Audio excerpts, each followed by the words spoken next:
Dory 1, this is Fireteam Delta. Dad's coming home. Welcome to the Military Veteran Dad Podcast, where it is our mission to bring every dad home. I am your host, Ben Killoy. I'm a United States Marine veteran, husband, and a father.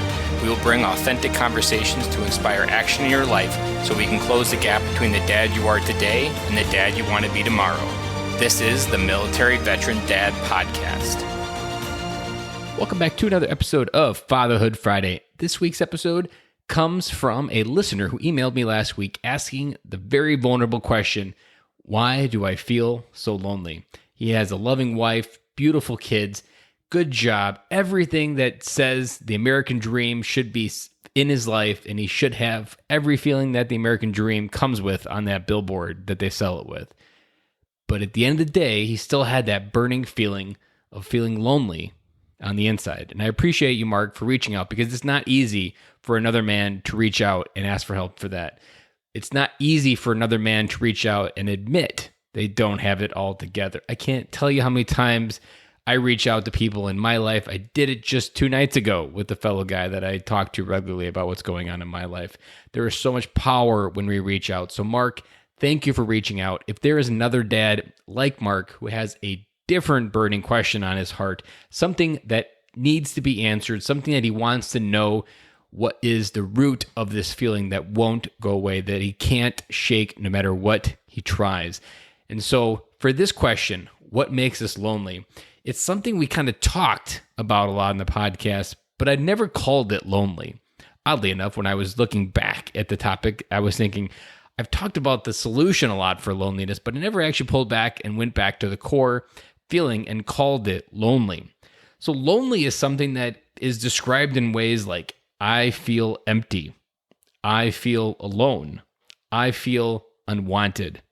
Those are feelings that people that are feeling lonely often use to describe, beyond the word lonely, what they're truly feeling on the inside. And it was interesting to understand what the root cause, or why our brain has this feeling of lonely. And I want to go there first. So if you think of the evolution of the human being and the human man and women, that this idea of lonely is actually kind of a survival mechanism. So everybody kind of hears the term, people are a social creature. Something we hear during COVID, that people are a social creature, and all this social isolation has a lot of people high anxiety. They feel disconnected. They probably feel lonely because we are a social creature. And so if you go back a couple millennia, social tribes of people, when people banded together, they were more likely to survive. There was more people to hunt. There was more people to protect. And so our brain created this hardwired mechanism that if we didn't have people around us, we had this feeling that would begin to form loneliness, and that feeling would drive our human nature to reconnect, to find a tribe, to find people to do life with. Because again, most things in our brain are designed to survive. That the flight or fight response, that is a survival mechanism. It's built around lions, tigers, and bears, but in 2020, it can mess with you for an invisible virus like COVID, or it can mess with you like going on stage, talk to a bunch of coworkers at a meeting. All of those things are built around the basic survival mechanism of our mind. But that doesn't necessarily fix the problem. Knowing why we feel lonely, that doesn't make me feel less lonely. I'm going to be honest, because this is a feeling that I suffered with deeply, and I really didn't even tap into it until I was around 30 years old. So if you've heard me tell my story, I'll tell it again here quickly.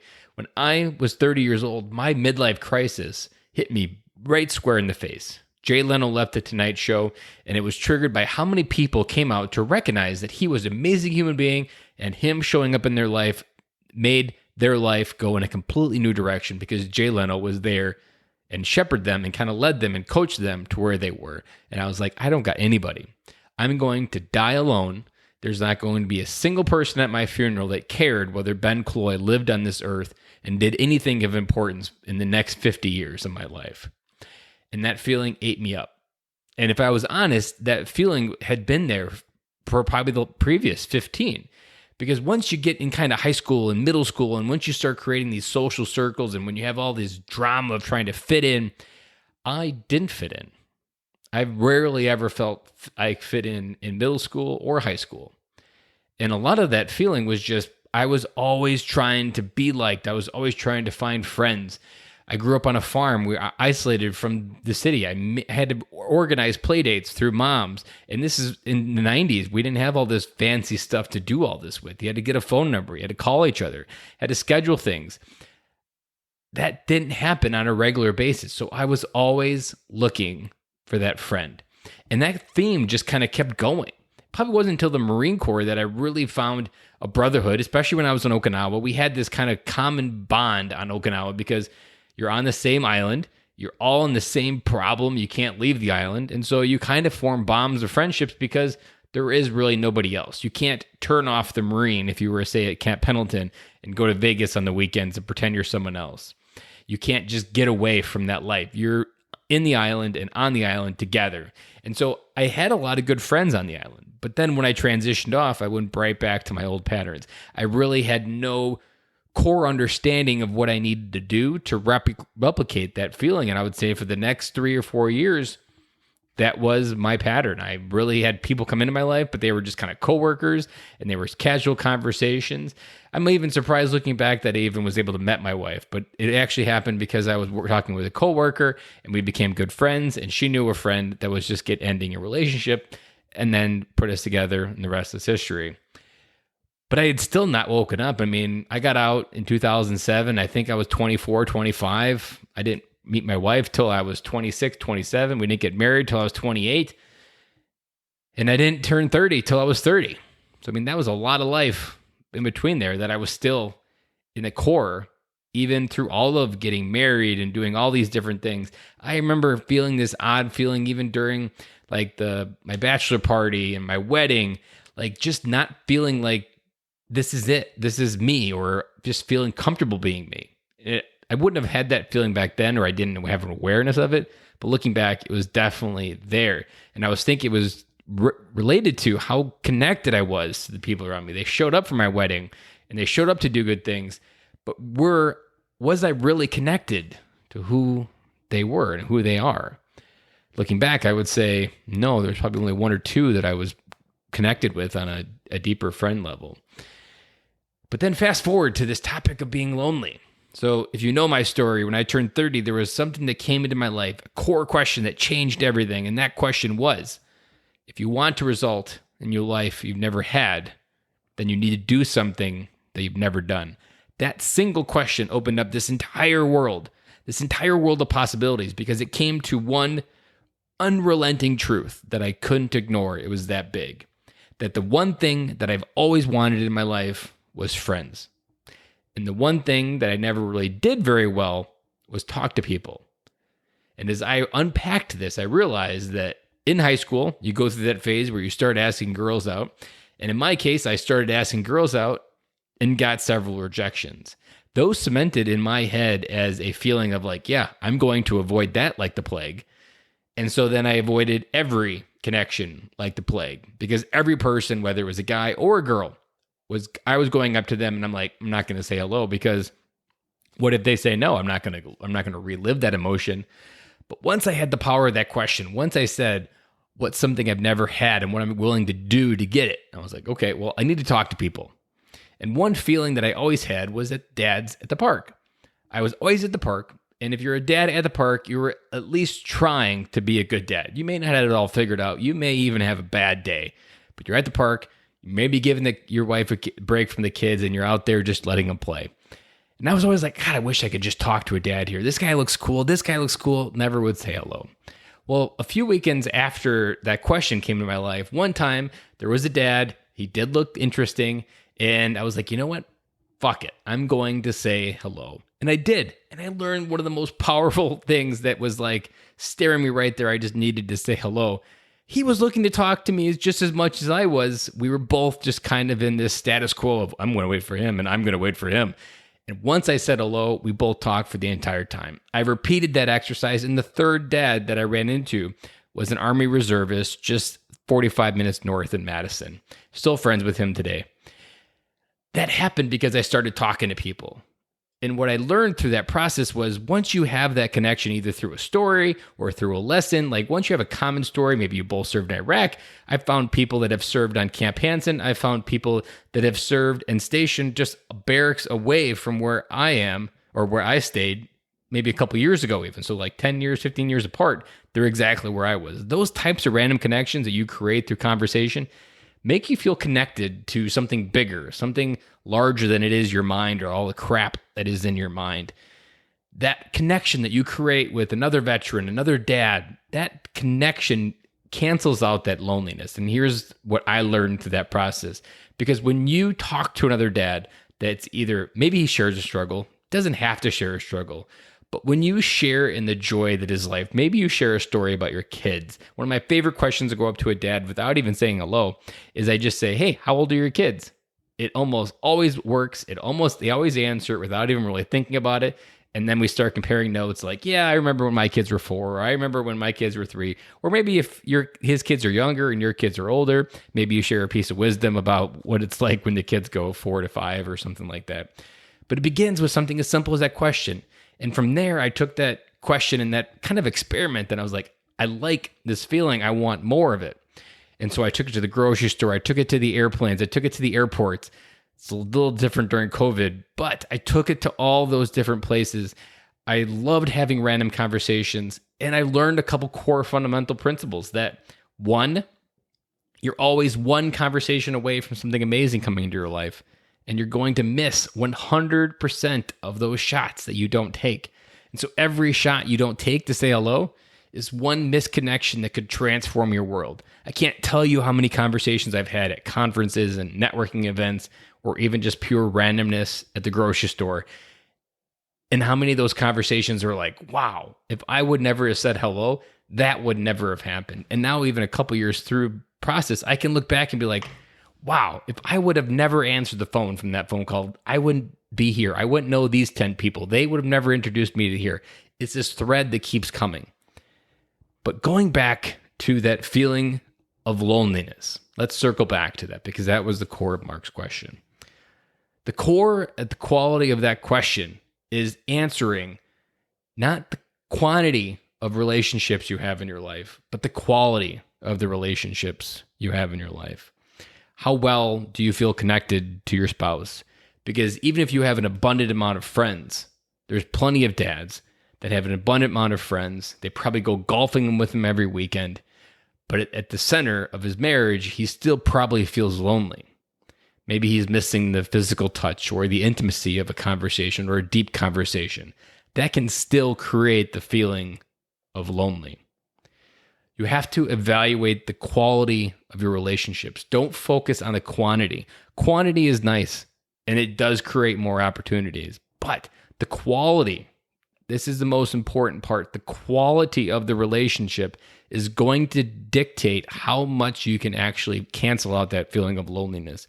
Because the deeper you are connected to another person, whether it be a man or a woman, the more connected you are, the more connected in your survival, if we go back to the primal part of this feeling, the more connected you feel is your survival. If you're deeply connected to another man, he's looking out for you and you're looking out for him.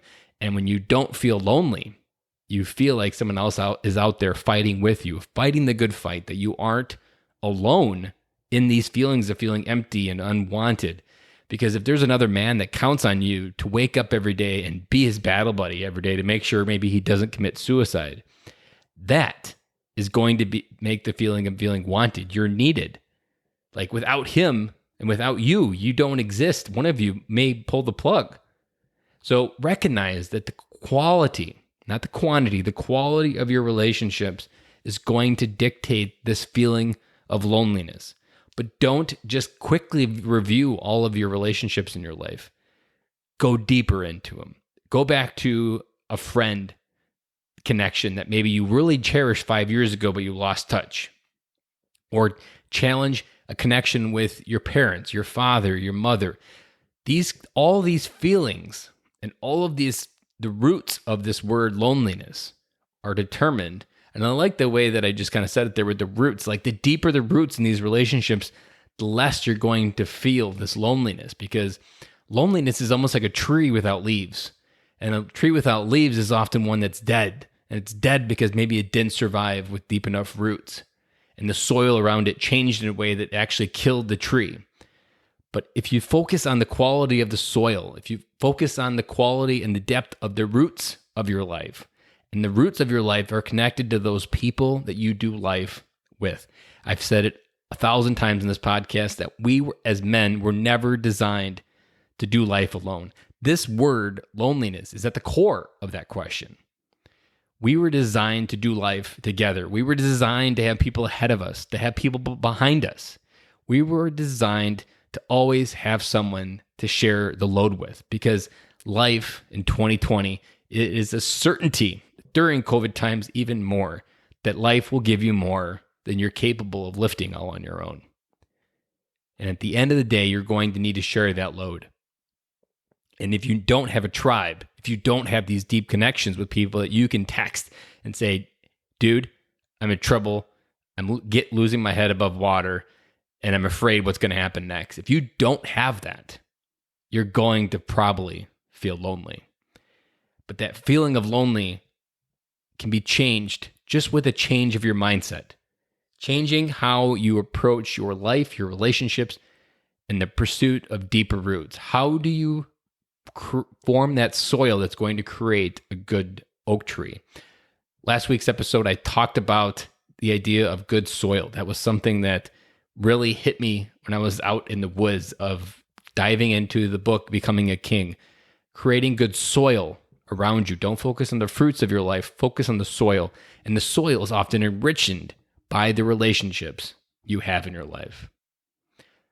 So with that, I got two things. One, if this is something that you are suffering with, if this is something that you are battling with every day, one, reach out to me. Reach out, because a simple conversation can just help give you a direction pointed, and just knowing that there's another human being out there that gives a shit whether you live or die or how you feel, that in itself, I know because it's happened to me, will help pull you out of what you're feeling. And two, if you want to help learn how to create more friends, create deeper roots, go check out freedadcourse.com. There's a 5 audio lesson that I created a couple months ago, 10-minute episodes each, so 50-minute episodes. You can listen to on your phone, on a walk, or anywhere you're on your life, whether it be on the way to work. I created it in a way because I know men are busy and life is busy, and I wanted it in a way for you to understand and be able to get it into your life without a lot of reasons of I'm too busy to read a book type excuses. So go check out freedadcourse.com. Those 5 audio lessons are waiting for you, and I know because they were designed in a way of how I walked through that midlife crisis and what I use to create more friendships and to create everything that you see in this podcast, in my life. If you follow me on socials, everything that I bring is all coming from this idea of having more friends, asking for more from life, raising the bar of what you're capable of doing. And I know you can do it. Like I said, if you are out there and you are feeling this feeling, please reach out, ben@militaryveterandad.com. I would love to hear from you. And with that, I'm going to sign off. And Mark, I appreciate you again one more time for signing up and emailing me about this question, because I know this question has helped a few dads come home. And I will talk to you guys again on Monday.